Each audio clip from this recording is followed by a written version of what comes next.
I immediately understood Elizabeth's objective to fill in the blanks for the doctors and nurses. So we're going to listen to the audio file. I have been treated like a non-person while being conscious.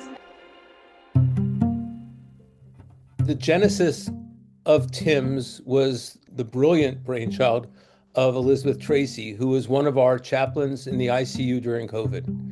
And she saw the isolation that was going on. A lot of the patients at that time that were going into the medical ICU all basically had the same disease process. They were all intubated. They all had breathing tubes and ventilators. The human connection was at the least compromised, if not lost, during that time. Yes, that person in that room actually has had a life prior to coming to us and has a family that do take care of them and that love them.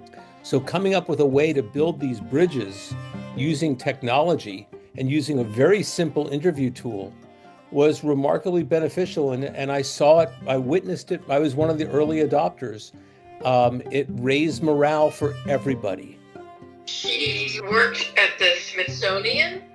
She was a tomboy, very short, but she could hit the softball out of the park. Fast forward 6 years, and we find that we still have continued utility of the usefulness of TIMS in all kinds of areas in medicine. We use it right now in the hospital, in the medical intensive care unit, the neurosciences critical care unit, med surg floors, and we're trying to export it into the outpatient setting also. We have several studies that we've published and several more that are underway that are further validating the TIMS approach in many areas of medicine. These 4 simple questions that don't take more than 10 minutes, and they mean so much for us as a team taking care of the patient because of how much we can learn in those 4 questions. Getting these recordings, we can quickly understand who it is we're caring for, understand how our big decisions are fitting into the values of this patient, and can often give us insight into whether or not we need to rethink what we're doing based on what we're hearing. The human interaction remains remarkably necessary for delivering good patient care in any clinical setting from any clinician. Doesn't matter whether you're the physical therapist, the nurse, the respiratory therapist. Having the patient, their family, trust you and know that you know them as individuals is immeasurably important. Modern medicine is absolutely amazing. The scientific advancements we've made, the understanding of disease and the treatments and the things we can do.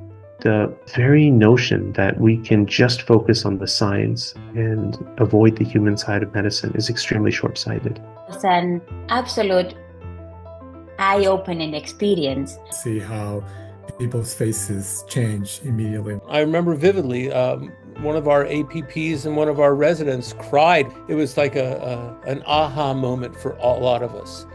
Bringing humanity back to our interaction with them, it's so important for both parts, the team and the patient and their families.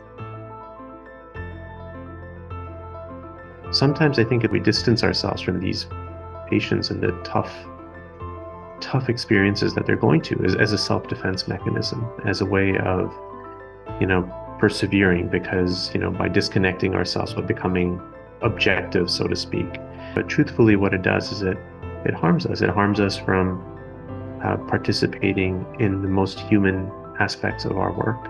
Every hospital should do this for everybody, I think what is happening at Johns Hopkins is at the leading edge of changing the human piece in medicine, and it is long overdue, and I am so grateful to this team for taking that lead.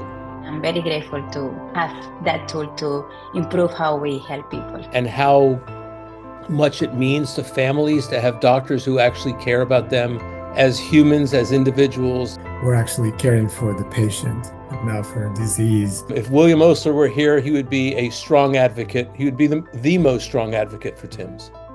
And I think that is just fundamental to modern medicine, to who we are as doctors.